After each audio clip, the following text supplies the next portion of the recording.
আরে কোত্থেকে আসে এরা? প্রত্যেকটা দিন এই রাস্তাটাও নামাজ পড়ে। আরে যা। আরে ওস্তাদ, আপনি এটা কি করলেন? একজন নামাজি ব্যক্তিকে ফেলে দিছেন।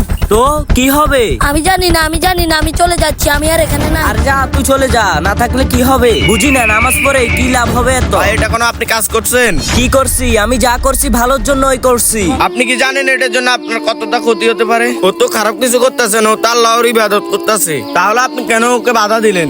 আরে ভাই, আমার ভুল হয়ে গেছে, আমার ক্ষমা করে দেন। আমি শয়তানের পাল্লায় পড়ে এগুলো করছি। তুই আমার কাছে কেন ক্ষমা চাইতেছ? যারা লাথি মারছ ওর কাছে যা, ওর কাছে যাই ক্ষমা চা।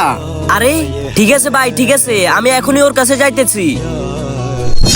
আরে ভাই ভাই, আমার অনেক বড় ভুল হয়ে গেছে, আমার মাফ করে দেন। আমি ওইখান থেকে আপনারে নামাজ থেকে পালাই দিছি, আমার মাফ করে দেন। আরে ভাই, আমি আপনাকে আগে মাফ করে দিচ্ছি, এখন শুধু আল্লাহ তাআলার কাছে মাফ চান। আল্লাহ তাআলা যদি মাফ করে তাহলে তো করে দিছে। তাহলে ঠিক আছে ভাই, আমি আল্লাহর কাছে এখনই মাপ চেয়ে নিব। তো বন্ধুরা, ভিডিওটা যদি ভালো লাগে অবশ্যই চ্যানেলটা সাবস্ক্রাইব করে দিয়ে যাবেন, আর কমেন্ট বক্সে বলে যাবেন ভিডিওটা কেমন হয়েছে।